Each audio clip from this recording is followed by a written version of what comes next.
Hello, everyone. Welcome back. All praises go to the Most High Yah. Thank you, Father, for allowing me to see another day. Okay, so welcome back, my beloved kings and queens. My name is Joyce McTier, and I am the owner and operator of LaJoycha Creation Designs. I am coming to y'all really quick to talk about the fish hook. Now, this video is for beginners, pretty much.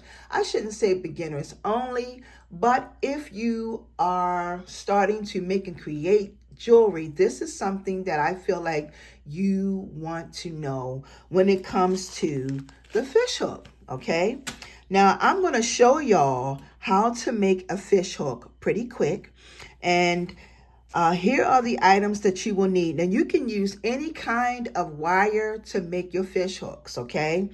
The wire that I'm using today is the tarnish resistant 20 gauge wire, and you can purchase this at Amazon.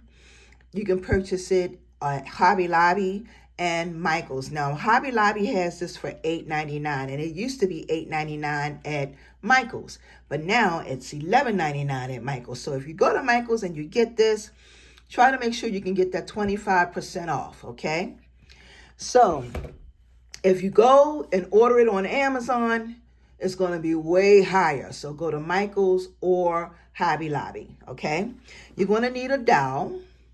All right, and this is the one that I'm using. You're going to need 2 pieces of 20 gauge wire, just like I said, and this is 2 inches long. You are also going to need your wire cutters, your round nose pliers, and I'm going to show you a demonstration on some sterling silver fish hooks that I purchased from Amazon. You can get these from Amazon, okay? And your backing. All right, so the very first thing you want to do, and I'm sorry, you want to need something to file your pieces down. So basically, once you cut your pieces, you're going to take and file your ends, the top down. So you want to file them. And the reason for filing this down is because when you make your fish hooks, right, if it is not smooth, if the ends aren't smooth, you stand a chance of somebody getting hurt, okay? And what I mean by that is you have to make sure it's filed down so that when a person put these in their ear, it won't stick them, okay? Because when you cut your wire with wire cutters, it's not always smooth, okay? It doesn't cut evenly or smooth, okay? So you have to file it down, all right? And when you file it down, after you file it down, I'm going to come here and I'm going to make a nose. So you want to make your nose, give your nose a little length, just like that. That's going to be my nose pretty much, all right? And then I'm going to flip it this way and I'm going to come to the back. And I'm just going to snip this off, just like that, okay? And that's what you're going to have. And then I'm going to come and take my round nose pliers and just make some loops to the back. Because the loops that I'm making is going to be where you place your earring on. Okay, that's what it's going to look like. And I'm getting ready to tell y'all something that some people may know and some people may not know. But if you are a beginner, you won't know this, okay? Until now. So this is what it's going to look like. So you want to go and just make sure that you give it a little indentation just like that on both ends. All right, so this is the ones that I created.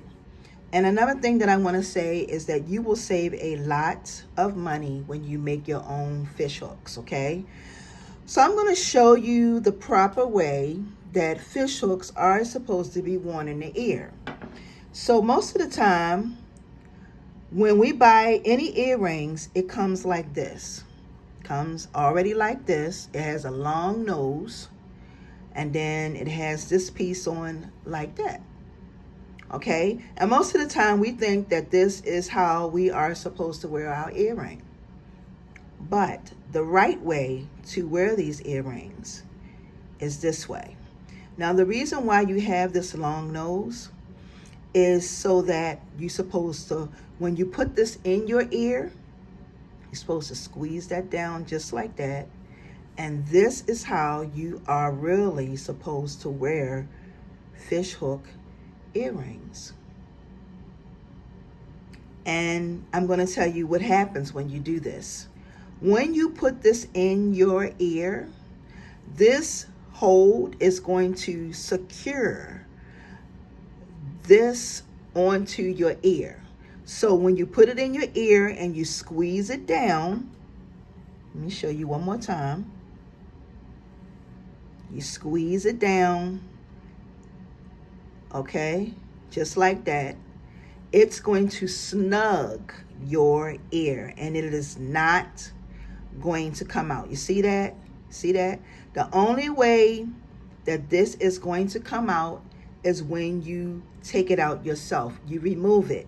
But once you bend that wire down into place, that's permanent. That's permanent. That's not going to unravel, come loose, or none of that. It's going to be that way. So you can do the same thing when you make and create your own fish hooks. You just squeeze it just like that. Just like that. It is just that simple. You squeeze it just like that, and that's going to hold. It's going to, see that? It's not going to move. It's going to stay in your ear. Now, this is something, like I said, that most people don't know, because when we buy earrings don't come with instructions, okay? It doesn't come with instructions on how you're supposed to wear your earrings. And a lot of times when we get it, we see that it comes with this end piece. We put this on like that, and we put it in our ear and we don't think anything else of it. But the proper way is to bend it. When you put it in, you bend it just like that, and you don't even need that piece, because when you put it in your ear, it's going to snug right on your ear loop, okay? Right on your ear loop, and it is not going to go anywhere, okay? So I just felt like I wanted to share this with the beginners, for those of you who are just learning how to make and create earrings. Most people don't know that this is the proper way for you to wear your fishhook earrings. So with that being said, please make sure you thumbs up this video. I hope this information has helped. And until my next one, peace and blessings, everyone. See ya.